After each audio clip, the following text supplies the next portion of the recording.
नमस्कार दोस्तों, स्वागत है आपका आपके अपने YouTube चैनल पर। और जैसा कि आप लोगों को पता है कि हम पिछले वीडियो में राजस्थान के भूगोल से रिलेटेड महत्वपूर्ण प्रश्न देख रहे थे और उसी सीरीज़ को आगे बढ़ाते हुए आज हम लोग फिर से राजस्थान के भूगोल के महत्वपूर्ण प्रश्नोत्तर देखेंगे और ये उसका पार्ट 2 है। यानी टोटल जो आपकी राजस्थान ज्योग्राफी है उसके जितने भी पुराने एग्जाम्स में जो प्रश्न आ रखे हैं उसमें से कुछ प्रश्न मैं आप लोगों को करवाने वाला हूँ। अगला जो हमारा वीडियो होगा वो राजस्थान के इतिहास और कला संस्कृति का होगा। यानी राजस्थान के इतिहास और कला संस्कृति के पिछले पेपरों में जितने भी प्रश्न पूछे गए हैं उनमें से हम लोग महत्वपूर्ण प्रश्नों को लेंगे और उनका 360 डिग्री पे पूरा एनालिसिस करेंगे कि किस प्रकार से ऑप्शन से भी प्रश्न बनते हैं, तो हमें किस प्रकार से कोई भी क्वेश्चन पेपर सॉल्व करें तो उसको करना चाहिए, ताकि पेपर की सहायता से यानी उस पेपर से आगामी परीक्षाओं में कैसे प्रश्न पूछे जा सकते हैं उन प्रश्नों पर भी हम लोग बात करते हुए आगे बढ़ेंगे। वीडियो में आगे बढ़ें उससे पहले आप यदि चैनल पर नए हैं तो चैनल को सब्सक्राइब कर लें, साथ ही साथ बेल आइकन को प्रेस कर लें जिससे आपको आने वाले वीडियोज़ की नोटिफिकेशन मिलती रहे। तो चलिए शुरुआत करते हैं। आज का पहला प्रश्न है, उड़िया का पठार किस जिले में स्थित है। यानी ये आपको पिछले वीडियो में सबसे लास्ट में आप लोगों के लिए ये प्रश्न था, आप लोगों को इसका आंसर बताना था। काफ़ी सारे बच्चों ने इसके आंसर भी दिए हैं और जिन लोगों ने आंसर नहीं दिए हैं या जिनको नहीं पता था तो उन लोगों के लिए उड़िया का पठार जो है वो आपका सिरोही जिले में स्थित है। और उड़िया का जो पठार है ये राजस्थान का सबसे ऊंचा यानी राजस्थान का सर्वोच्च पठार है। राजस्थान का सर्वोच्च पठार कौन सा है, तब हमारा आंसर क्या होगा, उड़िया का पठार, जो कि कौन से जिले में स्थित है, सिरोही जिले में स्थित है। आगे बात करते हैं। ये दूसरा प्रश्न जो आपको उस वीडियो में पूछा गया था, निम्नलिखित में से कौन सी एक गाय की नस्ल नहीं है। यानी हमें यहाँ जो कुछ नस्लें दे रखी है उनमें से बताना है कि कौन सी एक गाय की नस्ल नहीं है। अब देखो, यदि हम बात करें कांकरेज की, कांकरेज आपकी गाय की नस्ल है। फिर राठी भी किसकी नस्ल है, गाय की नस्ल है। और गिर भी किसकी नस्ल है, गाय की नस्ल है। यानी गिर, राठी और कांकरेज ये तीनों की तीनों गाय की नस्ल है। लेकिन बर्बरी या जिसको अपन बारबरी बोलते हैं ये आपकी बकरी की नस्ल है। तो हमारा इसका आंसर हो जाएगा ऑप्शन नंबर सी, आपका करेक्ट आंसर हो जाएगा। तो ये दो तो प्रश्न वो थे जो आपको पिछले वीडियो में पूछे गए थे। अब हम बात करते हैं इस वीडियो की लास्ट में आप लोगों के लिए भी क्वेश्चन आने वाले हैं जिसके आपको कमेंट बॉक्स में आंसर देने। और यदि आप लोगों को उन प्रश्नों के आंसर नहीं आएंगे तो अपन अगला जो वीडियो आएगा उस वीडियो में हम लोग उस पर चर्चा कर लेंगे कि वो प्रश्न जो है उनसे और कैसे प्रश्न बन सकते हैं। आज का प्रश्न है, निम्नलिखित में से कौन सा सर्वोच्च शिखर है। यानी आपको नीचे 4 पर्वत चोटियां दे रखी है अरावली की, यानी ये सारे के सारे आपके अरावली की चोटियां हैं। अब हमें बताना है कि इनमें सबसे ऊंची कौन है, क्योंकि हम लोग देखते हैं कि अरावली का जो सर्वोच्च शिखर है यानी अरावली का सर्वोच्च शिखर जो है उसका नाम है गुरु शिखर। आप लोग कमेंट बॉक्स में बताओ गुरु शिखर की ऊंचाई कितनी है। गुरु शिखर अरावली का सर्वोच्च शिखर है। फिर अरावली को हम लोग 3 भागों में बांटते हैं। तो आपकी जो दक्षिणी अरावली है, ये जैसे आपकी अरावली, और इस अरावली को हमने 3 भागों में बांटा। 3 भागों में से ये आपकी दक्षिणी अरावली है, ये आपकी मध्यवर्ती अरावली है। यानी दक्षिणी अरावली, मध्यवर्ती अरावली और उत्तरी अरावली। अब कई बार प्रश्न ऐसे भी पूछा जाता है, दक्षिणी अरावली की सबसे ऊंची चोटी, तो ये राजस्थान की सबसे ऊंची चोटी है और इसका नाम है गुरु शिखर। दक्षिण अरावली को भी आगे चल के 2 पार्टों में तोड़ा जाता है। एक जो है जिसको हम बोलते हैं आबू पर्वतखंड, और दूसरा जो इसका भाग है यानी अध्ययन की दृष्टि से हम इसको बांट रहे हैं, और दूसरा जो भाग है उसको अपन बोलते हैं मेवाड़ की पहाड़ियाँ। अब देखो, यदि हम लोगों से पूछा जाए कि मेवाड़ की पहाड़ियों की सबसे ऊंची चोटी कौन सी है, तब हमारा आंसर होगा जरगा।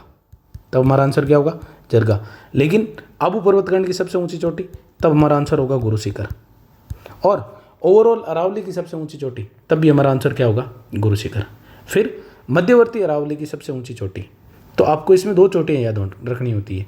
एक चोटी का नाम है गोराम जी, जिसको हम माहिरा जी या टोडगढ़ के नाम से भी जानते हैं। माहिरा जी या टोडगढ़, ये तीनों नाम है इसके। अब कई बार क्या होता है कि एग्जामिनर ये ऑप्शन में नहीं देता है। ये इसकी ऊंचाई है 934 मीटर। अब अगर मान लो आपके सामने ये ऑप्शन में नहीं है तो मध्यवर्ती अरावली की सबसे ऊंची चोटी हम लोग करते हैं तारागढ़। और तारागढ़ जो है इसकी ऊंचाई है आपकी 873 मीटर। फिर बात करते हैं उत्तरी अरावली की। उत्तरी अरावली की जो सर्वोच्च चोटी है उस चोटी का नाम है आपकी सीकर में स्थित है और उसका नाम है रघुनाथगढ़। रघुनाथगढ़ चोटी जो है इसकी ऊंचाई है 1055 मीटर, 1055 मीटर। अब हमने देखा कि इनमें से केवल और केवल एक चोटी का उल्लेख है और वो चोटी आपकी कौन सी, तारागढ़। तो तारागढ़ की ऊंचाई हो जाएगी आपकी 873 मीटर, 873 मीटर, और ये तारागढ़ आपकी अजमेर में स्थित है। बाकी यदि हम बात करें रोजा भाकर, इसराना भाकर, झरोला भाकर, ये तीनों के तीनों आपके जालोर में स्थित है। यानी कोई भी पर्वत का नाम और उसके आगे भाकर लग जाता है तो इसका मतलब वो जो आपका स्थित होगा वो कहाँ पे स्थित होगा, जालोर में स्थित होगा। अब आप लोगों को कमेंट बॉक्स में बताना है कि सिरोही में जो कटी फटी पहाड़ियाँ हैं, सिरोही की कटी फटी पहाड़ियाँ जो है उनका क्या नाम है।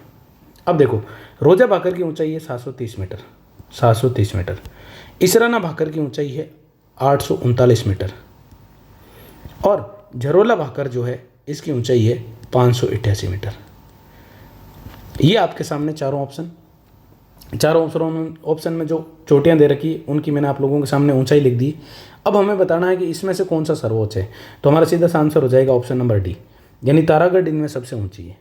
आप लोग कमेंट बॉक्स में बताओ कि जालोर की सर्वोच्च चोटी का नाम क्या है, यानी जालोर की सर्वोच्च चोटी का नाम क्या है जो कि आपकी जसवंतपुरा की जो पहाड़ियाँ हैं, जसवंतपुरा की पहाड़ियों में स्थित है, इस चोटी का नाम क्या है। देखते हैं कितने लोग कमेंट बॉक्स में आंसर करते हैं। आगे बात करते हैं, राजस्थान में अरावली का कौन सा भाग सर्वाधिक वर्षा प्राप्त करता है। यानी राजस्थान में स्पेशली आपको अरावली का भाग पूछा था कि अरावली का ऐसा कौन सा भाग है जो राजस्थान में सर्वाधिक वर्षा प्राप्त करता है। अब यदि हम ऑप्शन की बात करें, पहला ऑप्शन आप लोगों के सामने दे रखा है उत्तरी पूर्वी अरावली, यानी उत्तरी अरावली, जैसा कि अभी हमने इसको डिवाइड किया था 3 पार्टों में। 3 पार्ट कौन कौन से थे, एक तो आपका था उत्तरी अरावली, इसको उत्तरी पूर्वी अरावली के नाम से जानते हैं। दूसरा जो था उसका नाम था दक्षिणी अरावली और तीसरा जो था वो था आपका मध्य अरावली। ये जो हमने अध्ययन की दृष्टि से इसको बांटा है उसमें से हमें बताना है कि कौन सा ऐसा भाग है जिसमें सर्वाधिक वर्षा होती है।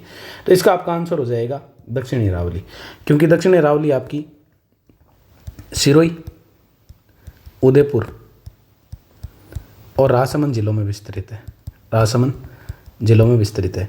तो सिरोही में सर्वाधिक वर्षा वाला स्थान, राजस्थान का सर्वाधिक वर्षा वाला स्थान जिसको हम राजस्थान का बरखोयांस्क कहते हैं, माउंट आबू स्थित है।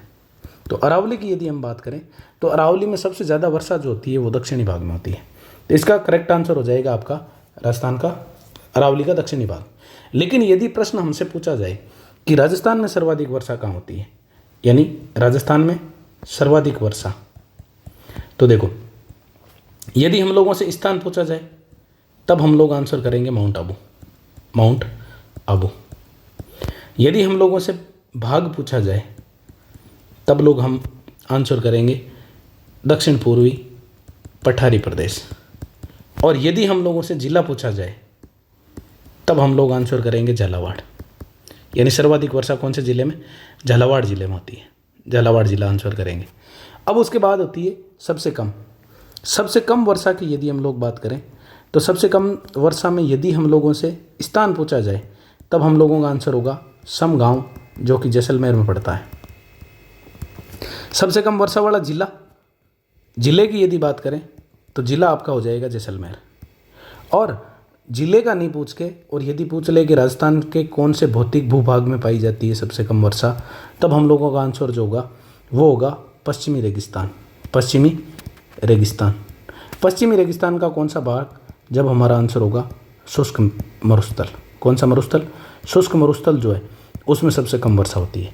तो ये आपका एक नॉर्मल सा प्रश्न था कि आपको अरावली का पूछा था, लेकिन हमने राजस्थान में वर्षा से रिलेटेड, सर्वाधिक और न्यूनतम वर्षा से रिलेटेड जितने भी फैक्चुअल क्वेश्चन बनते हैं उन सारे क्वेश्चनों की बात कर ली। आगे बात करते हैं, ये आपका कृषि से रिलेटेड प्रश्न है। निम्नलिखित में से राजस्थान का कौन सा कृषि जलवायु प्रदेश सर्वाधिक वर्षा प्राप्त करता है। अब सबसे पहले बात आती है राजस्थान के कृषि जलवायु प्रदेश की। आप लोग कमेंट बॉक्स में आंसर करो, तब तक मैं आपको थोड़ा कृषि जलवायु प्रदेश के बारे में बता देता हूँ। यदि कृषि जलवायु प्रदेश की बात करें तो राजस्थान में कुल 10 कृषि जलवायु प्रदेश है। राजस्थान में कुल कितने, 10 कृषि जलवायु प्रदेश है। अब इन 10 कृषि जलवायु प्रदेश में यदि हम लोग बात करें तो सबसे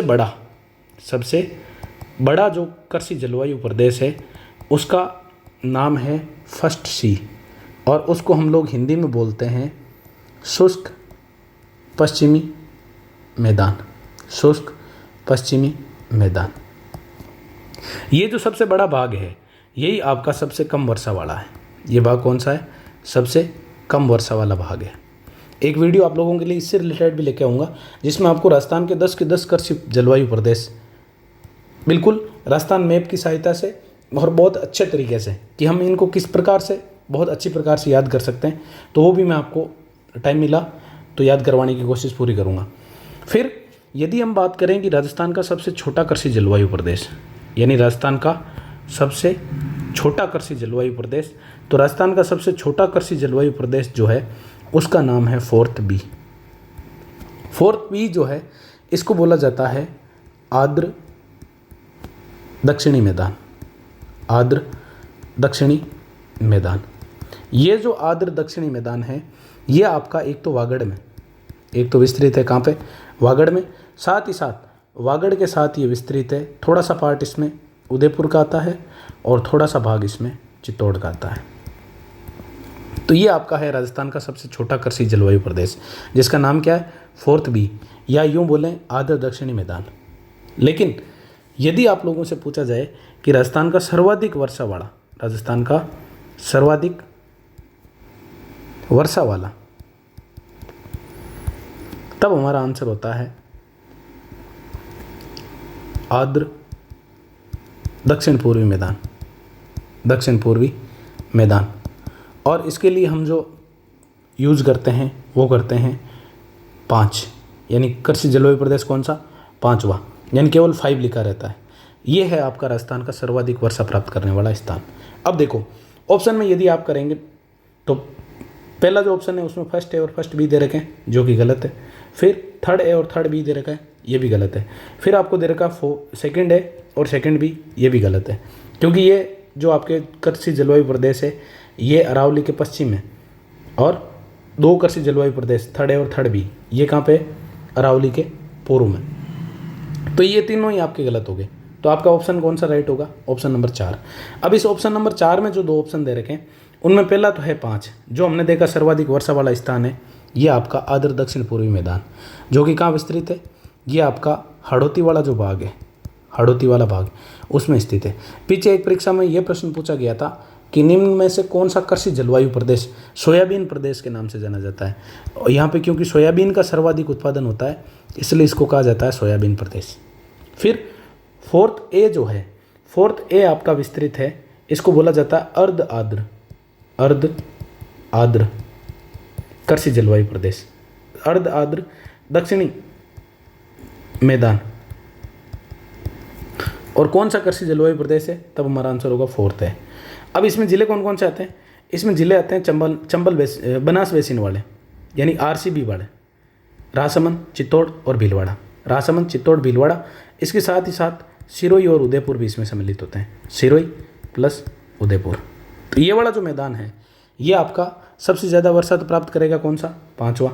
उसके बाद दूसरे नंबर पर कौन सा होगा? फोर्थ बी, लेकिन फोर्थ बी ऑप्शन में नहीं है। और तीसरे नंबर पर कौन होगा? आपका आर्द्र दक्षिणी मैदान। तो इस प्रश्न के अकॉर्डिंग टू ऑप्शन हमारा आंसर जो होगा वो होगा फोर्थ है और फिफ्थ। आगे बात करते हैं इंडिया स्टेट फॉरेस्ट रिपोर्ट 2021 अद्यतनीकृत, जो मतलब नवीनतम है, के अनुसार 2019 से 2021 के मध्य निम्न में से किस जिले में वनावरण में सर्वाधिक ऋणात्मक परिवर्तन हुआ है? यानी हमें बताना सर्वाधिक ऋणात्मक परिवर्तन बोल दो या सर्वाधिक कमी बोल दो। जैसा कि हमने पीछे वन रिपोर्ट देखी थी राजस्थान की 2021 की, उसमें हम लोगों ने बात की थी कि राजस्थान में सर्वाधिक वृद्धि की यदि आप लोगों से बात की जाए तो सर्वाधिक वृद्धि हुई है कौन से ज़िले में? अजमेर ज़िले में। और अजमेर ज़िले का जो वन क्षेत्रफल है यानी वनावरण जो है वो बड़ा है 26.45 वर्ग किलोमीटर। लेकिन यदि हम लोगों से बात की जाए कि सर्वाधिक कमी किस ज़िले में हुई है, तब हम लोगों का आंसर होगा जालौर ज़िले में। कौन से ज़िले में? जालौर ज़िले में। और जालौर ज़िले में जो क्षेत्रफल कम हुआ है वनावरण का, वो कम हुआ है आपका 32.46 वर्ग किलोमीटर। तो ऑप्शन नंबर सी आपका करेक्ट आंसर हो जाएगा, जालौर ज़िला। अब बाकी 2 ऑप्शन बच गए, उनको भी हम देख लेते हैं। यदि हम जोधपुर की बात करें तो प्रतिशत के अनुसार, किसके अनुसार? प्रतिशत के अनुसार न्यूनतम वन जोधपुर जिले में पाए जाते हैं, जबकि क्षेत्रफल के अनुसार न्यूनतम वन जो है वो आपके चूरू में पाए जाते हैं। फिर एक जिला और बच गया, उदयपुर। उदयपुर की यदि हम लोग बात करें तो राजस्थान में सर्वाधिक वन, राजस्थान में सर्वाधिक वन, चाहे तो वो प्रतिशत की दृष्टि से हो और चाहे वो आपके क्षेत्रफल की दृष्टि से हो, कहाँ पे पाए जाते हैं? उदयपुर में पाए जाते हैं। ये हो गया आपका क्वेश्चन नंबर 6। आगे बात करते हैं झालावाड़ से बीकानेर की ओर, यानी झालावाड़ से हमें चलना है बीकानेर की ओर। सीधी रेखा में यात्रा करते हुए आप निम्न में से किस प्रकार के भौतिक स्वरूपों का अवलोकन करेंगे? छोटा सा हमें राजस्थान का मैप बनाना पड़ेगा और राजस्थान का मैप बना के हम समझते हैं कि यदि हम लोग झालावाड़ से रवाना हों और सीधी रेखा में हम लोगों को कहाँ पे जाना हो? बीकानेर जाना हो, तो हम किस किस प्रकार के भौतिक प्रदेशों को देखेंगे। तो ये आपका राजस्थान का मैप छोटा सा बना लेते हैं। ये राजस्थान का मैप। यहाँ यदि हम लोग बात करें तो यहाँ पे हमारा जिला स्थित है जिसका नाम है झालावाड़। झालावाड़, झालावाड़ के बाद यदि हम बात करें बीकानेर की तो यहाँ पे स्थित है आपका बीकानेर। अब देखो, झालावाड़ से बीकानेर हमें सीधी रेखा में चलना है। यदि हम सीधी रेखा के अकॉर्डिंग झालावाड़ से बीकानेर जाते हैं तो हमें किस किस प्रकार के प्रदेश दिखाई देंगे? देखिए, सबसे पहले ये वाला प्रदेश, ये वाला जो प्रदेश है इसको बोला जाता है हाड़ौती प्रदेश। हाड़ौती का पठार, हाड़ौती का पठार बोल दो। इसी का यदि बात करें, हाड़ौती पठार ऑप्शन में नहीं हो तो मिल सकता है आपको विंध्यन कगार, यानी विंध्यन कगार भी इसी का ही पार्ट है। यहाँ से चले, यहाँ से चलने के बाद जैसे ही हम आगे निकलेंगे यहाँ पे हमारे सामने पूर्वी मैदानी प्रदेश जो है उसका मध्यवर्ती भाग आ जाएगा, जिसको हम लोग बोलेंगे Banas basin. Banas basin, Banas basin. Banas basin से जैसे ही आप आगे चलेंगे आप लोगों के सामने अरावली आएगी, और अरावली में ये जो मध्यवर्ती भाग है इसको हम बोलेंगे मध्य अरावली, मध्य अरावली। और उसके बाद आगे चलेंगे तो ये आपका नागौरी उच्च भूमि आ जाएगी, और इधर आपका साइड में शेखावटी अंतःप्रवाह क्षेत्र आ जाएगा। तो इस डायरेक्शन में चलते हैं तो सबसे पहले आता है हाड़ौती का पठार, फिर आता है बनास बेसिन, फिर आती है मध्य अरावली, फिर उसके बाद आता है नागौरी उच्च भूमि, और फिर हम चले जाते हैं कहाँ पे? बीकानेर। अब ऑप्शन देखते हैं, हाड़ौती का पठार, बनास बेसिन और मध्यवर्ती अरावली। ऑप्शन नंबर डी आपका करेक्ट आंसर हो जाएगा। आगे यदि बात करें, बाकी ऑप्शन देखें, बुराट का पठार। बुराट का पठार आपका कहाँ पे स्थित है? गोगुंदा और कुंभलगढ़ के बीच, गोगुंदा और कुंभलगढ़ के बीच। गोगुंदा जो कि उदयपुर में पड़ता है और कुंभलगढ़ राजस्थान में पड़ता है, इनके बीच है। इसका मतलब ये वाला क्षेत्र आपका यहाँ आ जाएगा। तो ये तो आपका सीधी रेखा पे आ नहीं रहा, इसका मतलब पहला ऑप्शन तो बुराट का पठार आते ही कैंसिल हो गया। फिर उसके बाद यदि हम बात करें मध्य माही का मैदान, मध्य माही का मैदान, इसका मतलब प्रतापगढ़ और बांसवाड़ा वाला भाग, इसका मतलब ये भी सीधी रेखा नहीं है भाई, यहाँ भी जाएंगे तो हमें ऐसे जाना पड़ेगा, इसका मतलब ये भी ऑप्शन नहीं हो सकता। फिर विंध्यन कगार, बनास बेसिन, विंध्यन कगार, बनास बेसिन, यहाँ तक तो बात सही है, लेकिन आगे आ गया बुराट का पठार। बुराट का पठार मतलब हमें इस तरफ चलना पड़ेगा, इसका मतलब ये भी ऑप्शन सही नहीं हो सकता, तो हमारा option number D correct answer हो जाएगा। आगे बात करते हैं 2011 की जनगणना के अनुसार निम्न में से कौन से जिलों के समूह में सबसे कम साक्षरता मिलती है? अब देखो, राजस्थान की साक्षरता के बारे में हमने पिछले वीडियो में भी बात किया था, और साक्षरता से रिलेटेड बहुत से क्वेश्चन पूछे जाते हैं। अब देखो, साक्षरता की यदि हम लोग बात करें तो आप लोग कमेंट बॉक्स में बताओ कि राजस्थान की साक्षरता दर कितनी है। यदि राजस्थान में सर्वाधिक साक्षरता की हम लोग बात करें तो राजस्थान में सर्वाधिक साक्षरता है कोटा जिले की। सर्वाधिक साक्षरता किसकी है? कोटा जिले की। कोटा के बाद कौन सा जिला? जयपुर। जयपुर के बाद 3 नंबर पे कोटा की लगभग आपकी है 76.6%। कोटा के बाद जयपुर, जयपुर के बाद आपका एक जिला आता है, जिले का नाम है झुंझुनू। झुंझुनू के बाद एक जिला आता है और उस जिले का नाम है सीकर। अब सर याद कैसे करें? याद ऐसे करो कि भाई साक्षरता कैसी होनी चाहिए, राजस्थान में साक्षरता कैसी होनी चाहिए, तो राजस्थान का कानपुर कहा जाता है कोटा को। तो राजस्थान में साक्षरता होनी चाहिए कोटा और जयपुर जैसी, यानी साक्षरता कैसी होनी चाहिए? कोटा और जयपुर जैसी, कोटा और जयपुर जैसी। इसका मतलब कोटा, जयपुर, जे का मतलब झुंझुनू, सी का मतलब सीकर, यानी ये हो गए आपके सर्वाधिक साक्षरता वाले जिले। अब यदि हम लोग बात करें न्यूनतम साक्षरता की, तो राजस्थान में न्यूनतम जो साक्षरता है वो आपकी पाई जाती है जालोर। जालोर की साक्षरता लगभग 55% से भी कम है, 54.9%। फिर सिरोही, सिरोही के बाद प्रतापगढ़, प्रतापगढ़, प्रतापगढ़ के बाद बांसवाड़ा, बांसवाड़ा के बाद जैसलमेर। अब देखो न्यूनतम को कैसे याद करेंगे, न्यूनतम को यूँ याद करोगे, यदि घर वाले भी बोलते हैं यदि पढ़ाई नहीं की तो आप लोगों को जैसी बी दिला देंगे। क्या दिला देंगे? जैसी बी। और जैसी बी को हम लोग अज्ञानता में क्या बोलते थे? जैसी पी। तो जैसी पी नहीं, ये क्या है? जैसी बी। यानी जालोर, सिरोही, प्रतापगढ़, बांसवाड़ा और लास्ट में कौन आ जाएगा? जैसलमेर। तो ये 4 है जो आपके क्या न्यूनतम, यानी ये 5 न्यूनतम साक्षरता वाले जिले हैं। अब देखो ऑप्शन में यदि हम लोग बात करें तो ऑप्शन में हमारे सामने न्यूनतम वाला पूछा है, इसका मतलब जिसमें जालोर, सिरोही, प्रतापगढ़, बांसवाड़ा, जैसलमेर इनमें से कोई जिला होगा वो न्यूनतम वाला होगा। पहला ऑप्शन देखते हैं। पहले हम कोटा आ गया जो कि सर्वाधिक वाला है, पहला ऑप्शन आपका गलत हो जाएगा। फिर उसके बाद बात करें तो जालोर आ रहा है, बीकानेर आ रहा है और प्रतापगढ़ आ रहा है। तो यहाँ बीकानेर गलत आ गया। जालोर और प्रतापगढ़ तो न्यूनतम वाले हैं लेकिन बीकानेर न्यूनतम में नहीं आता है। फिर यदि बात करें तो जालोर, जालोर के बाद सिरोही और सिरोही के बाद जैसलमेर। ये आप देखिए जालोर, जालोर के बाद सिरोही, सिरोही के बाद कौन आ गया? जैसलमेर। तो न्यूनतम बताना हमें तो ऑप्शन नंबर सी हमारा करेक्ट आंसर हो जाएगा। अब यहाँ से 1-2 प्रश्न और भी पूछे जाते हैं। एक तो पूछा जाता है सर्वाधिक महिला साक्षरता, सर्वाधिक महिला साक्षरता, और दूसरा पूछा जाता है सर्वाधिक पुरुष साक्षरता। ये सेम प्रश्न आप लोगों से न्यूनतम में भी पूछा जा सकता है। तो आप लोगों को सीधा सा याद रखना है कि सर्वाधिक महिला या न्यूनतम महिला साक्षरता वहीं होगी जहां राजस्थान की सर्वाधिक और न्यूनतम है। इसका मतलब सर्वाधिक महिला साक्षरता कोटा में और न्यूनतम महिला साक्षरता कहाँ पे? जालोर में। अब यदि हम बात करें पुरुष साक्षरता की तो सर्वाधिक पुरुष साक्षरता, तो पुरुष साक्षरता को आप दोनों तरफ 3-3 नंबर वाला जिला, दोनों तरफ 3 नंबर वाला जिला मतलब सर्वाधिक पुरुष साक्षरता कहाँ पे? झुंझुनू में। जबकि न्यूनतम पुरुष साक्षरता कहाँ पे? प्रतापगढ़ में। तो आप बहुत इजीली आंकड़ों को कोरिलेट करके याद कर सकते हैं। महिला साक्षरता की बात करें तो दोनों तरफ से टॉपर जिले, यानी सर्वाधिक में कोटा और न्यूनतम में जालोर। अब चाहे राजस्थान की पूछे चाहे महिला पूछे, बात एक ही है। फिर पुरुष की बात करें तो दोनों तरफ से 3 नंबर, यानी सर्वाधिक 3 नंबर पर कौन है? झुंझुनू। न्यूनतम 3 नंबर पर कौन है? प्रतापगढ़। इस प्रकार से आप आंकड़ों को कोरिलेट करके याद कर सकते हैं। आगे बात करते हैं। कृषि विभाग राजस्थान के मृदा वर्गीकरण के अनुसार रेवरीना मृदा कहाँ पाई जाती है? यानी हम लोगों को आंसर करना है कि रेवरीना मृदा जो है वो राजस्थान में कहाँ पाई जाती है। तो रेवरीना मृदा आपकी सीधी सी है कि गंगानगर जिले में पाई जाती है। और कृषि विभाग ने राजस्थान की जो मृदा है उसको कुल 14 भागों में विभाजित किया है। कितने भागों में विभाजित किया है? 14 भागों में विभाजित किया है। तो हमारा आंसर क्या हो जाएगा? गंगानगर। अब आप लोग फटाफट कमेंट बॉक्स में आंसर करो कि जिप्सीफेरस, जिप्सीफेरस मृदा कहाँ पाई जाती है? एक तो ये आंसर करो, और दूसरा आप बताओ साइरोजेक्स, साइरोजेक्स ये मृदा कहाँ पाई जाती है? और यदि आप लोगों को लगता है कि आपको ये 14 विभाग भी पढ़ने हैं कि मृदा का जो वर्गीकरण 14 विभागों में किया जाता है वो किस प्रकार से किया जाता है, तो उसको भी हम किसी दिन एक वीडियो के माध्यम से देख सकते हैं जिसमें आपको बहुत आसानी के साथ मृदा का जो वर्गीकरण है, जो 14 भाग है, वो मैप की सहायता से आसानी से समझ में आ जाएंगे। आगे बात करते हैं। राजस्थान की नवीनतम वन नीति कब प्रचलन में आई? यानी राजस्थान की जो नवीनतम वन नीति है वो कौन सी है?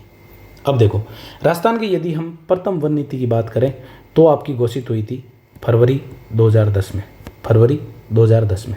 ये तो थी राजस्थान की प्रथम वन नीति।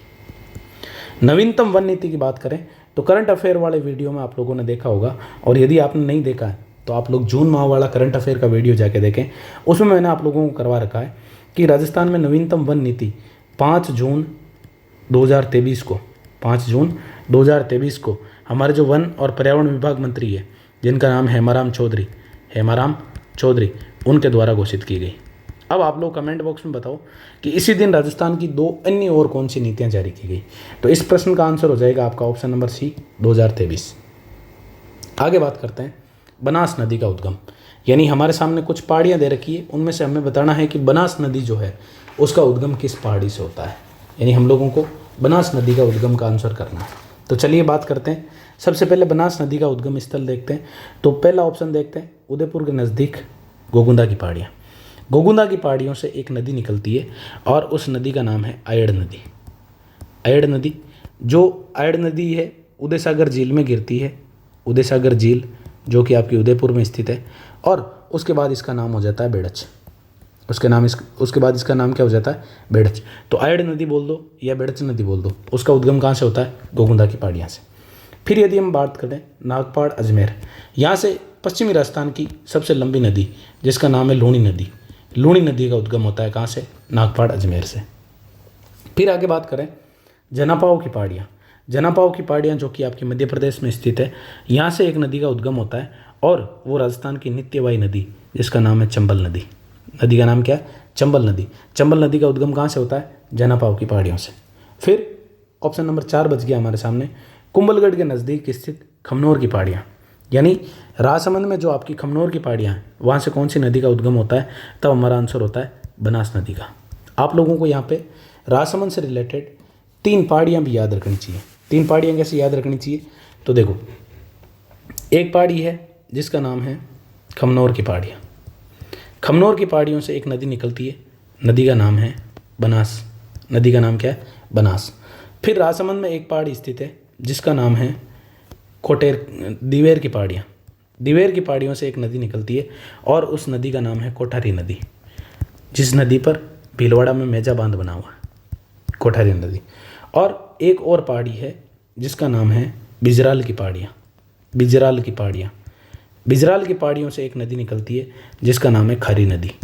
जिसका नाम क्या है, खरी नदी। तो दिवेर की पहाड़ियों से कोठारी नदी, बिजराल की पहाड़ियों से खरी नदी और खमनोर की पहाड़ियों से बनास नदी। और ये तीनों की तीनों जो पहाड़ियाँ हैं ये आपकी स्थित है बोराट के पठार, बोराट का पठार जो कि आपका राजसमंद में पड़ता है, राजसमंद और उदयपुर, राजसमंद। तो इनके उद्गम स्थल भी आपसे पूछे जाते हैं, तो आप लोग ध्यान रखें कि इनके उद्गम स्थल कौन से हैं। तो हमारा आंसर हो जाएगा खमनोर का बनास, दिवेर का कोठारी और बिजराल का खारी, यानी बिजराल किसका, खारी का। फिर हमें बनास का पूछा है तो आंसर ऑप्शन नंबर डी हो जाएगा, कुंभलगढ़ के नज़दीक खमनोर की पहाड़ियाँ। आगे बात करते हैं, आपके सामने कुछ खनिज दे रखे हैं और साइड में उनके खनन क्षेत्र दे रखे हैं। आपसे इनको लेकर बहुत अच्छे प्रश्न पूछे जाते हैं खनिजों से रिलेटेड। तो अब हम इसकी डिटेल में देखते हैं कि कौन सा खनिज, यहाँ जो 4 ऑप्शन दे रखे हैं हम उन्हीं को देखेंगे कि कौन सा खनिज किस जगह पाया जाता है। तो देखिए सबसे पहले बात करते हैं हम किसकी, रॉक फॉस्फेट की। रॉक फॉस्फेट की यदि हम बात करें तो रॉक फॉस्फेट जो खनिज है ये राजस्थान में कहाँ कहाँ पाया जाता है, तो रॉक फॉस्फेट की जहाँ से भारत का 90% रॉक फॉस्फेट उत्पादित होता है वो पाई जाती है उदयपुर में। आप लोग कॉपी में ये नोट साथ के साथ बना सकते हैं। यानी रॉक फॉस्फेट की यदि हम लोग बात करें तो उदयपुर में जगह पड़ती है, जगह का नाम है जामर कोटड़ा। जामर कोटड़ा, बहुत बार सीधा सा क्वेश्चन पूछा जाता है कि जामर कोटड़ा की खाने किसके लिए प्रसिद्ध है, तो प्रसिद्ध हो जाएगी किसके लिए, रॉक फॉस्फेट के लिए। ये देश का लगभग 90% रॉक फॉस्फेट उत्पादित करती है। फिर 1999 में जामर कोटड़ा की जो खान थी उसको राज्य की सर्वश्रेष्ठ खान का दर्जा मिल चुका है। उसके बाद उदयपुर में कुछ जगह स्थित है जैसे धनक कोटड़ा, धनक कोटड़ा जिसको हम डाफन कोटड़ा भी बोल सकते हैं, डाफन कोटड़ा, धनक कोटड़ा, डाफन कोटड़ा, डंकन कटोरा, डंकन कटोरा। उसके अलावा एक जगह पड़ती है माटून, माटून, सिसारमा। ये जगह हैं जहाँ से क्या निकलता है, रॉक फॉस्फेट निकलता है। और ये सारी की सारी जगह आपकी कहाँ पे स्थित है, उदयपुर में स्थित है।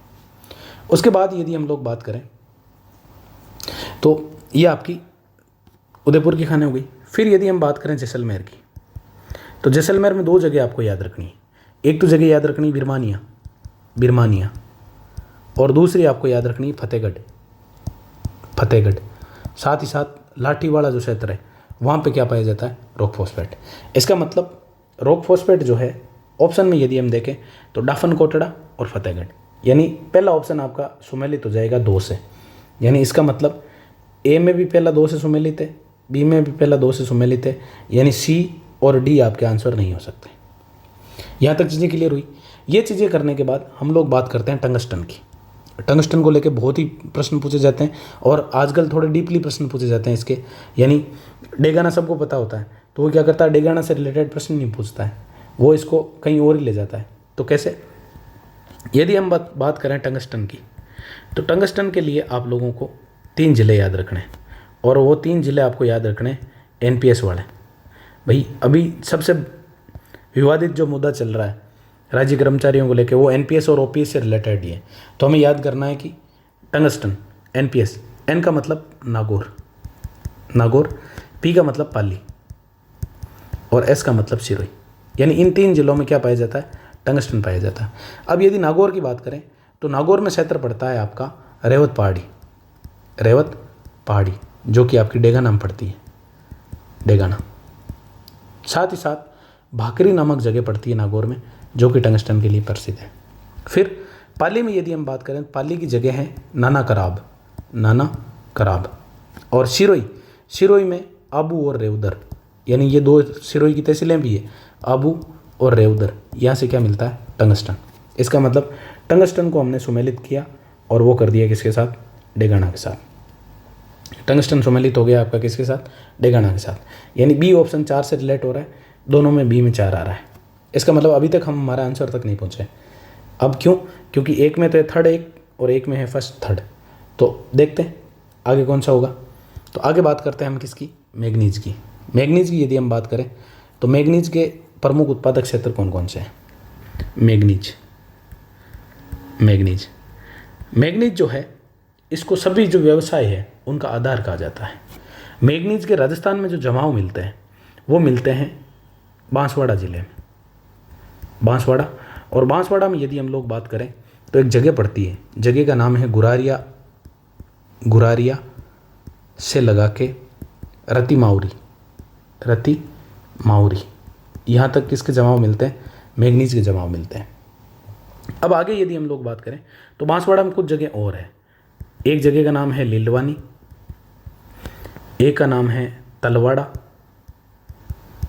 एक का नाम है तमेसरा। लीलवानी, तलवाड़ा, तमेसरा। एक का नाम है तिस्सोमोरी, या इसको बोला जाता है तिम्मामोरी, तिम्मामोरी। इसके अलावा काला खूंटा, काला खूंटा। ये जो क्षेत्र है ये आपकी मैग्नीज के लिए प्रसिद्ध है। इसके अलावा मैग्नीज थोड़ा सा मिलता है आपका राजसमंद में, और राजसमंद में आप लोगों को याद रखना है, राजसमंद में जो पड़ता है उस जगह का नाम है नगेड़िया, नगेड़िया। राजसमंद की जगह कौन सी? नगेड़िया। अब याद कैसे करें? याद करने के लिए आप कुछ भी मत करो, सीधा से याद करो, लट लेके। क्या लेके? लट। अपने यहाँ पे जो क्या बोलते हैं, लकड़ी जो होती है उसको लट बोलते हैं, कि लट लेके नर को खूंटे से बांध दिया, नर को किससे बांध दिया? खूंटे से बांध दिया। ये आपके मैग्नीज वाला क्षेत्र हो गया। यानी एल का मतलब लीलवानी, टी 3 बार आया, इसका मतलब तलवाड़ा, तमेसरा और तिम्मोमोरी। नर, नर का मतलब नगेड़िया, और खूंटा, खूंटा का मतलब काला खूंटा। तो ये मैग्नीज के हो गए।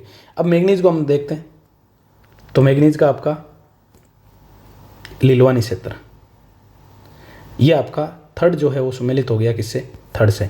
यानी थर्ड सी जो है वो सुमेलित हो गया किससे? थर्ड से। तो ऑप्शन नंबर ए हमारा करेक्ट आंसर हो जाएगा। लेकिन एक खनिज बच गया, तो हम उसको बचाएं क्यों? उसी पे बात कर लेते हैं। यदि हम बात करें लास्ट खनिज की तो उस खनिज का नाम है डोलोमाइट। डोलोमाइट की यदि हम लोग बात करें तो डोलोमाइट आपका कहाँ कहाँ पाया जाता है? तो सबसे पहले तो आप लोग याद करो उदयपुर के क्षेत्र, उदयपुर, उदयपुर, बांसवाड़ा, यानी दक्षिणी राजस्थान में पाया जाता है डोलोमाइट, डोलोमाइट। सबसे पहले यदि हम बात करें तो उदयपुर और प्रतापगढ़ की सीमा के ऊपर एक जगह स्थित है और उस जगह का नाम है दारियावाद, दारियावाद। साथ ही साथ उदयपुर का एक क्षेत्र पड़ता है, उस क्षेत्र का नाम है कालोर। फिर यदि हम बात करें बांसवाड़ा की, बांसवाड़ा, बांसवाड़ा में कौन कौन से क्षेत्र है? तो आप लोगों को याद रखना है एक क्षेत्र जिसका नाम है विठल देव, विठल देव। विठल देव के अलावा खेमरा, खमेरा, विठल देव, खमेरा। फिर जगतपुरा जो कि सोने के लिए प्रसिद्ध है, जगतपुरा भूकिया। फिर एक मंदिर पड़ता है बांसवाड़ा में, त्रिपुरा सुंदरी, त्रिपुरा सुंदरी। ये जगह कौन सी? बांसवाड़ा की। लेकिन एक अजमेर का क्षेत्र है जो आपसे बार बार एग्जाम में पूछा जाता है। अजमेर में यदि हम बात करें तो अजमेर का जो क्षेत्र है उसका नाम है बजला काबरा, बजला काबरा क्षेत्र, जो कि कहाँ का है? अजमेर का। बहुत ही पूछा जाता है आजकल। तो अजमेर का कौन सा? बजला काबरा। किसके लिए प्रसिद्ध है? डोलोमाइट के लिए प्रसिद्ध है। जयपुर में सीधा से याद कर सकते हो भैंसलाना। और ये डोलोमाइट जो होता है ये आपका कैल्शियम और मैग्नीशियम का, कैल्शियम और मैग्नीशियम जो होता है उसका कार्बोनेट होता है। तो डोलोमाइट जो है आपका सम्मिलित हो गया किससे, दारियाबाद और खमेरा से। इस प्रकार से ये आपका ऑप्शन नंबर ए इसका करेक्ट आंसर हो गया। तो ये थे भी आपके 4 खनिज और मैंने चारों के आपको क्षेत्र याद करवा दिए। आगे बात करते हैं, राजस्थान की कुछ ज़िले दे रखी है और सामने दे रखे हैं उनसे रिलेटेड ज़िले, मतलब डिस्ट्रिक्ट दे रखे हैं, तो हमें उनको सम्मिलित करना है। तो देखो उमेद सागर की यदि हम बात करें तो उमेद सागर आपकी पड़ती है भीलवाड़ा में। उमेद सागर कहाँ पे, भीलवाड़ा में, यानी उमेद सागर भीलवाड़ा। फिर नक्की झील राजस्थान की सबसे ऊंची झील और राजस्थान की एकमात्र झील जो सर्दियों में जम जाती है वो कौन सी है, नक्की झील। पिछोला झील कहाँ पे स्थित है, उदयपुर में। और तालाब ईसाई आपकी स्थित है बसेड़ी धौलपुर में। यानी ये हो गए हमारे राजस्थान की जिलों को सम्मिलित करने वाले। तो पहला सम्मिलित हो रहा है 4 से, दूसरा सम्मिलित हो रहा है 1 से, तीसरा सम्मिलित हो रहा है 2 से, चौथा सम्मिलित हो रहा है 3 से। यानी 4 1 2 3, 4 1 2 3, ऑप्शन नंबर बी आपका करेक्ट आंसर हो जाएगा। अब कुछ और जिले जो एग्ज़ाम की दृष्टि से हमारे लिए इम्पोर्टेंट है उन पे हम बात कर लेते हैं। सबसे पहले गढ़सीसर आपकी पाई जाती है जैसलमेर में। फिर एक झील पूछी जाती है जिसका नाम है गेब सागर। ये मीठे पानी की झीलों की बात कर रहे हैं हम। गेब सागर कहाँ पाई जाती है, डूंगरपुर में। फिर उसके बाद जोधपुर की एक झील है जिसका नाम है बालसमंद जो कहाँ पे स्थित है, जोधपुर में स्थित है। आप लोग बताइए कि कायलाना जो झील है उसको पानी की जो आपूर्ति है वो कहाँ से हो रही है। फिर यदि हम बात करें तो एक झील पूछी जाती है सिलीसेड, ये आपकी अलवर में पाई जाती है। इसको राजस्थान का नंदन कानन कहा जाता है। राजस्थान का नंदन कानन किसको कहा जाता है, सिलीसेड झील को कहा जाता है। फिर यदि हम बात करें जयसमंद, फतेह सागर, ये जो ज़िले हैं ये आपकी पाई जाती है उदयपुर में। तो ये कुछ ज़िले हैं जो बार बार एग्जाम्स में पूछी जाती है, उनके ऊपर भी हम लोगों ने बात कर ली। आगे बात करते हैं, निम्नलिखित में से कौन सा राजस्थान के सूती वस्त्र उद्योग से संबंधित नहीं है। अब देखो सूती वस्त्र उद्योग की बात चली है तो हम लोग एक बार राजस्थान के सूती वस्त्र उद्योग जो है उससे रिलेटेड जो मिल्स है प्रमुख उन पे बात कर लेते हैं। तो सबसे पहले राजस्थान की सबसे पहली जो मिल थी 1889 ईस्वी में स्थापित की गई थी ब्यावर में, और उसका नाम था द कृष्णा मिल्स लिमिटेड। ये कहाँ पे, ब्यावर अजमेर में स्थापित की गई। उसके बाद यदि हम बात करें तो राजस्थान की दूसरी सूती मिल 1906 में वो भी ब्यावर में स्थापित हुई और उसका नाम था एडवर्ड मिल्स लिमिटेड। ये भी कहाँ पे, ब्यावर में। उसके बाद आप लोग कमेंट बॉक्स में बताओ कृष्णा मिल्स जो थी इसकी स्थापना किसने की और वो कहाँ के निवासी थे। फिर उसके बाद बात करते हैं राजस्थान की तीसरी सूती मिल जो कि 1925 में स्थापित होती है और ये भी कहाँ पे स्थापित होती है, ब्यावर में, और इसका नाम होता है माँ लक्ष्मी मिल्स लिमिटेड। यानी राजस्थान की स्टार्टिंग की 3 जो मिल हैं तीनों मिलें कहाँ पे स्थापित हुई है, ब्यावर में स्थापित हुई है। फिर 1938 में एक मिल की स्थापना होती है और उसका नाम होता है मेवाड़ टेक्सटाइल। ये आपकी स्थापित होती है भीलवाड़ा में। ये कहाँ पे स्थापित होती है, भीलवाड़ा में। 1942 में एक मिल स्थापित होती है और उस मिल का नाम होता है महाराजा उमेद मिल्स जो कि स्थापित होती है आपकी पाली में। और एक मिल स्थापित होती है 1946 में जिसका नाम है शार्दुल टेक्सटाइल्स।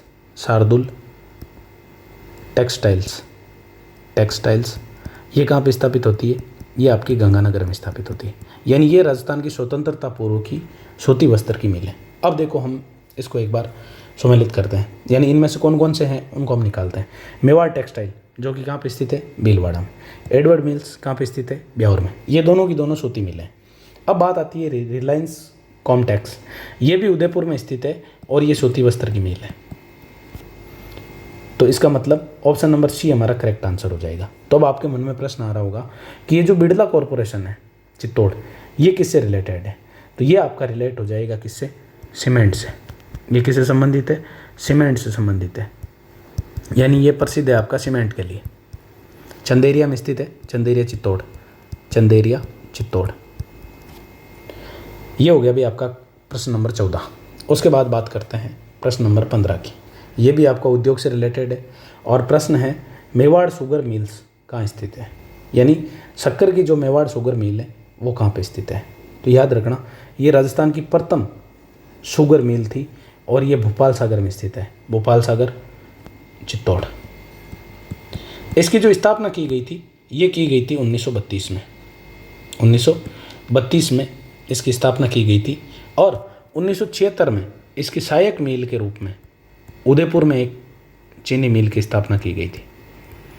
फिर यदि बात करें गंगानगर की तो गंगानगर हमारे लिए बहुत ही महत्वपूर्ण हो जाता है क्योंकि यहाँ पे राजस्थान की सेकंड चीनी की मिल स्थापित की गई थी जिसका नाम था the Ganganagar sugar mills, sugar mills. ये आपकी स्थापित की गई थी 1956 में और ये आपका राज्य सरकार का एक उपकरण है। इसका पीछे 1-2 एग्जामों में प्रश्न पूछा है कि इससे जो चीनी निर्माण है गन्ने के साथ साथ चुकंदर से भी किया जाता है और हमसे प्रश्न ये पूछा गया था कि चुकंदर से निर्माण कार्य कब प्रारंभ हुआ, तब हम लोगों का आंसर होगा 1968 में। और दक्षिण एशिया में ऐसा करने वाली ये पहली मिल थी, दक्षिण एशिया की पहली मिल जिसमें चुकंदर से चीनी बनाने का कारखाना 1968 ईस्वी में स्थापित किया गया था। वो कौन सी थी? The Ganganagar sugar mills. इसके अलावा यदि हम बात करें तो राजस्थान की तीसरी चीनी मिल है 1965 ईस्वी में स्थापित हुई थी और उसका नाम है केशोराय पाटन। ये जो केशोराय पाटन है ये आपकी बूंदी में स्थित है और वर्तमान में ये मिल बंद है। तो ये था भैया आपका राजस्थान की शुगर मिल से रिलेटेड जितने भी फैक्ट हमसे पूछे जा सकते हैं वो मैंने लगभग आपके कवर कर दिए। अब आगे है आपके सामने निम्नलिखित को सुमेलित कीजिए, यानी एक तरफ आपको स्थान दे रखा है और दूसरी तरफ आपको उद्योग दे रखा है, यानी उद्योग से रिलेटेड 3 प्रश्न। देखो ब्यावर अभी हमने देखा था सूती वस्त्र के लिए प्रसिद्ध है। ब्यावर किसके लिए प्रसिद्ध है? सूती वस्त्र के लिए। फिर भरतपुर जो है वो आपका सरसों तेल के लिए प्रसिद्ध है, तो भरतपुर हो गया सरसों तेल। धौलपुर का ग्लास इंडस्ट्री, यानी ग्लास का जो काम है, कांच का जो काम है वो कहाँ किया जाता है? धौलपुर में। और अजमेर में आपका स्थित है लोको एंड कैरिज कारखाना। अब फर्स्ट जो है वो थर्ड से, यानी फर्स्ट में थर्ड 2 ऑप्शन में आ रहा है, इसका मतलब सी और डी तो आंसर नहीं होंगे। फिर सेकंड में देखो आप सेकंड में फर्स्ट 2 ऑप्शन में आ रहा है। फिर थर्ड में सेकंड एक ही ऑप्शन में आ रहा है और वो है आपका option number B. Option number B हमारा करेक्ट आंसर हो जाएगा। आगे बात करते हैं प्रश्न नंबर 17 की, और प्रश्न नंबर 17 है निम्न में से कौन सी समिति गरीबी से संबंधित नहीं है? रंगराजन समिति, लकड़वाला समिति और तेंदुलकर समिति। ये तीनों की तीनों जो समितियाँ थी ये भारत सरकार द्वारा गरीबी के लिए गठित समितियाँ थी। तो चौथी समिति हो गई वो आपकी कौन सी? आर स्वामीनाथन समिति, जो कि गरीबी से रिलेटेड नहीं है, ये आपकी कृषि से रिलेटेड है। आगे बात करते हैं प्रश्न नंबर 18, और प्रश्न नंबर 18 जो है वो है नवीन एवं नवीकरणीय ऊर्जा मंत्रालय के द्वारा अनुमोदित राजस्थान की एक मेगा सोलर पावर परियोजना कौन सी है? इसका मतलब सोलर पार्क कहाँ पे स्थापित किया जा रहा है? सोलर पार्क कहाँ पे स्थापित किया जा रहा है? तो इसका आंसर हो जाएगा आपका फतेहगढ़ कहाँ पड़ता है? जैसलमेर में पड़ता है, फतेहगढ़ जैसलमेर। अब ध्यान रखना राजस्थान में एक सोलर पार्क है जिसका नाम है बड़ला सोलर पार्क, जो कि आपका जोधपुर में स्थित है और ये एशिया का सबसे बड़ा सोलर पार्क है। आप लोग कमेंट बॉक्स में बताओ कि बड़ला की जो उत्पादन क्षमता है, यानी यहाँ से सौर ऊर्जा का जो उत्पादन हो रहा है वो कितने मेगावाट हो रहा है, आप लोगों को कमेंट बॉक्स में बताना। आगे बात करते हैं भारत सरकार के खाद्य प्रसंस्करण उद्योग मंत्रालय के सहयोग से green tech mega food park, Rajasthan economy का बहुत ही महत्वपूर्ण सवाल और आज का आपका सेकंड लास्ट सवाल। उसके बाद फिर 2 सवाल आपके लिए आएंगे, लेकिन आज का सेकंड लास्ट सवाल, ये जो green tech mega food park है ये कहाँ पे स्थापित किया गया? तो ये आपका स्थापित किया गया कहाँ पे? रूपनगढ़ नागौर में। यानी मेगा फूड पार्क राजस्थान में कितने हैं? एक तो अभी संचालित है रूपनगढ़ अजमेर में, दूसरा आपका प्रस्तावित है, और वो जो प्रस्तावित है आपका पलाना बीकानेर में प्रस्तावित है। फिर खारा बीकानेर की यदि हम लोग बात करें तो यहाँ पे सिरेमिक्स कॉम्प्लेक्स स्थित है। सिरेमिक कॉम्प्लेक्स इसलिए बीकानेर का एक जिला एक उत्पाद में सिरेमिक है। एक जिला एक उत्पाद के तहत बीकानेर में जो उत्पाद है वो कौन सा है? सिरेमिक उत्पाद। अब आप लोग कमेंट बॉक्स में बताओ कि राजस्थान में रिको के द्वारा कितने फूड पार्क विकसित किए जा रहे हैं और उनकी जगह के नाम भी बताओ देंगे। आज का लास्ट सवाल और बहुत ही महत्वपूर्ण, इसके पीछे हम राजस्थान की जो परमाणु से रिलेटेड यानी ऊर्जा टॉपिक से है ये आपका, राजस्थान का द्वितीय परमाणु ऊर्जा संयंत्र कहाँ प्रस्तावित है। अब देखो यह बात हो रही है द्वितीय ऊर्जा संयंत्र, परमाणु ऊर्जा संयंत्र की। उससे पहले हमें प्रथम परमाणु ऊर्जा संयंत्र की बात करनी चाहिए। तो प्रथम परमाणु ऊर्जा संयंत्र की यदि हम बात करें तो राजस्थान का प्रथम परमाणु ऊर्जा संयंत्र जो है वो आपका स्थापित किया गया था रावतभाटा चित्तौड़ में। रावतभाटा चित्तौड़ में स्थापित किया गया था। और इसकी जो फर्स्ट यूनिट थी उस फर्स्ट यूनिट ने कार्य प्रारंभ किया था 11 अगस्त 1972 को। 1972 को इसने क्या किया? कार्य प्रारंभ किया। और फर्स्ट यूनिट जो आपकी थी वो 400 मेगावाट की थी। 400 मेगावाट की थी। वर्तमान में इसमें 8 इकाइयाँ संचालित हैं। वर्तमान में इसमें कितनी यूनिट चल रही है? 8 यूनिट चल रही है और इसकी जो क्षमता है वो लगभग 2580 मेगावाट है। 2580 मेगावाट है। अब ये जो परमाणु संयंत्र है इसको जो जलापूर्ति होती है, ये जलापूर्ति होती है राजस्थान के भराव की दृष्टि से सबसे बड़े बांध, और सबसे बड़ा बांध कौन सा? राणा प्रताप सागर बांध से इसको क्या होती है? जलापूर्ति होती है। और ये आपका कहाँ पे स्थित है? तब हमारा आंसर होगा ये आपका रावतभाटा चित्तौड़ में स्थित है। कौन सी नदी पर? तब हम लोगों का आंसर होगा चंबल नदी पर। कौन सी नदी? चंबल नदी पर स्थित है। अब इससे रिलेटेड और कुछ फैक्ट अपने को याद रखने कि रावतभाटा चित्तौड़ जो है ये भारत का पहला यानी देश का पहला प्राकृतिक यूरेनियम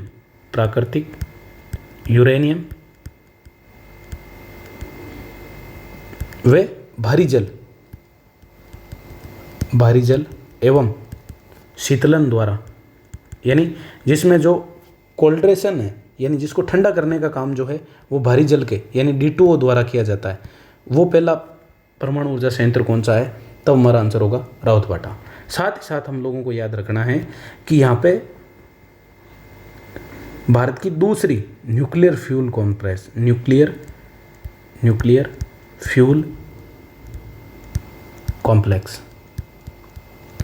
कॉम्प्लेक्स की स्थापना की गई है जो कि आपके यूरेनियम के बंडल तैयार करेगी।